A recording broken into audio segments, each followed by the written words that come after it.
c'est une belle idée, je trouve, de faire un premier festival consacré exclusivement aux adaptations romanesques, parce qu'on est dans un pays très littéraire, et un pays où on aime bien que les écrivains se mêlent de cinéma, et où les cinéastes aiment bien se mêler de littérature.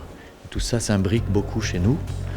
On a cité souvent ce chiffre, 45% des films sont tirés de romans, ça me paraît assez incroyable. Ce qui est vrai, c'est que quand on commence à écrire un scénario, si on l'écrit ex nihilo, c'est plus dur, parce qu'il faut vraiment tout inventer. Alors que quand on part d'un roman, on gagne, à mon avis, 3 ou 4 mois. Il y a déjà une structure, des personnages, un vague début, un semblant de milieu et une fin approximative.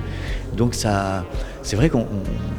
Peut-être c'est une question de paresse, peut-être que les scénaristes dans mon genre sont assez paresseux. Je crois que Cronenberg avait dit qu'il avait quasiment toujours travaillé à partir de romans parce que ça lui permettait d'aller plus vite. Et c'est aussi le cas de Stanley Kubrick. Enfin, il y a beaucoup de cinéastes, en fait, ça les rassure de partir d'un livre. Et ça donne une solidité à un scénario qui autrement pourrait partir dans tous les sens.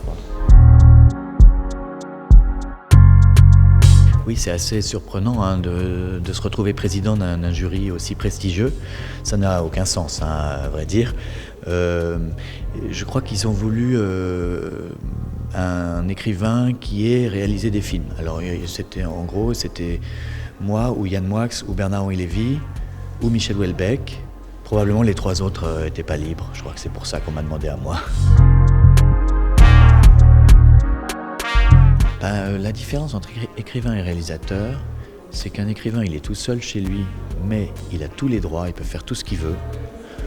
Il peut écrire absolument, s'il veut, il peut dire qu'il y a une immense bataille entre 4000 soldats et 4000 monstres intersidéraux. Bon. Dans un film, non, on est quand même limité par le budget, par les délais, par la technique.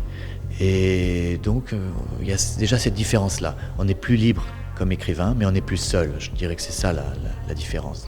C'est assez agréable de diriger un film parce qu'il y a 80 personnes à peu près autour de vous pour vous aider à raconter votre histoire. Alors qu'un romancier, il est tout seul dans sa cabane et il n'y a personne pour l'aider. C'est horrible. Il n'y a personne, c'est triste. Donc moi j'aime bien alterner les deux et j'ai la chance de pouvoir faire ça aujourd'hui. C'est-à-dire être seul comme un chien pendant des années et ensuite entouré de gens brillants, de gens qui sont des professionnels de l'image, de femmes extraordinaires, de comédiens déments et qui tous vont me tenir chaud et m'aider. J'ai cité Crash de Cronenberg parce que c'est un des rares exemples d'un roman très bizarre, quasiment réputé inadaptable, qui a été très très bien adapté. Pour être franc, très souvent, moi j'ai été déçu par les adaptations. Je déconseille d'ailleurs aux gens de lire mes livres avant d'aller voir mes films. Je pense qu'il faut commencer par les films. Donc j'en veux beaucoup à plein de gens. Je trouve que le Gatsby de comment il s'appelle ? Son nom m'échappe, mais le Gatsby avec Leonardo DiCaprio, je le trouve pas réussi. Je trouve qu'on perd l'âme de Fitzgerald dans la plupart des adaptations de ses livres. Les adaptations que j'aime sont celles qui sont éloignées de l'original. On sent que l'auteur a trahi le texte et saisi simplement l'esprit d'un livre plutôt que la lettre. Mais il y en a beaucoup que j'aime pas. Je pourrais citer par exemple, Lolita de Nabokov. Lolita de Nabokov est un chef-d'œuvre absolu pour moi de transgression et de finesse. C'est le sujet le plus sulfureux qui soit et fait avec une prose cristalline, d'ensorceleur des mots. Et le film, pourtant réalisé par un des plus grands génies, m'a beaucoup déçu, parce qu'évidemment, il n'y a pas le millième de ce qu'on sent en lisant le livre. Et donc je suis souvent déçu par les adaptations. Et il y a des livres dont je suis très heureux qu'ils n'aient pas été adaptés, comme Le Voyage au bout de la nuit par exemple. Ça n'a jamais pu se faire, et tant mieux. Comme ça, le film reste ici. J'ai la chance de travailler étroitement avec l'auteur du roman. Et du coup, à chaque étape, je lui ai fait lire les versions du scénario et elle a eu la gentillesse de me faire ses remarques. Je préfère faire comme ça pour justement pouvoir la trahir. C'est-à-dire que en fait, mon boulot, ça consiste à trahir, mais avec l'autorisation de l'auteur.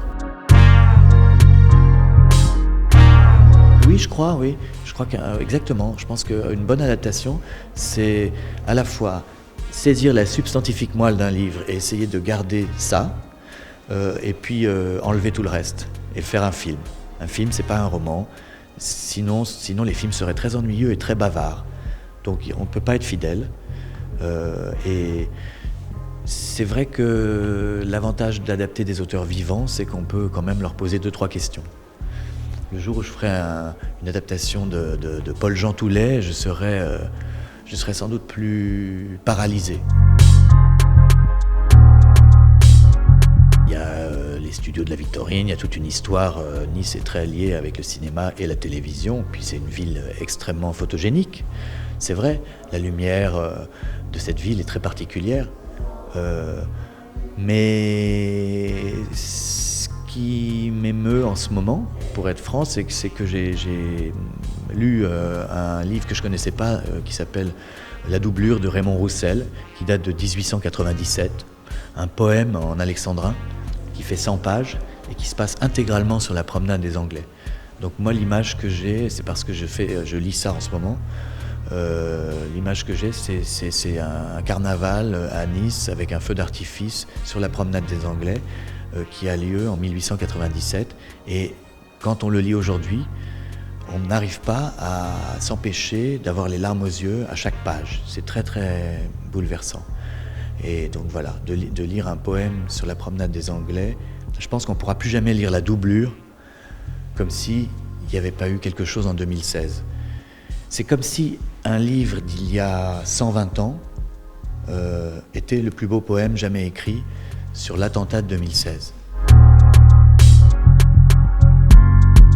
On a une très très belle sélection pour le prix Ciné-Roman de la meilleure adaptation romanesque de l'année. On a la chance d'avoir vu beaucoup de belles choses, beaucoup de films très intéressants. Mais je ne vais pas vous dire maintenant ce qui m'a plu à moi. Je n'ai pas le droit d'ailleurs de le faire. Disons que ce qui est bien, c'est que c'est une sélection éclectique, puisqu'il y a un dessin animé, il y a des comédies, il y a des tragédies, il y a un film social très beau. Il y a beaucoup de genres différents, et y compris dans les avant-premières aussi. Je trouve que le niveau est vraiment très haut. Donc ça va être très dur pour nous de choisir seulement un film, parce que c'est ça qui est frustrant, au fond. Et surtout quand on est le président, parce qu'on doit après assumer le choix des autres, les membres du jury. Moi, je n'ai qu'une voix, hein. Mais c'est comme dans les prix littéraires. Je fais partie de plusieurs jurys de prix littéraires, et tout ce qu'on ressent, c'est de l'émerveillement et de la frustration. On a eu du mal à choisir parce que la sélection était vraiment excellente. Il y avait beaucoup de films très réussis, et même les films ratés étaient réussis dans leur ratage, c'est-à-dire qu'ils étaient complètement ratés, pas un peu. Et donc non, c'était vraiment très, très dur de choisir. Et je suis brouillé avec la moitié du jury, mais je pense qu'on a fait un bon choix.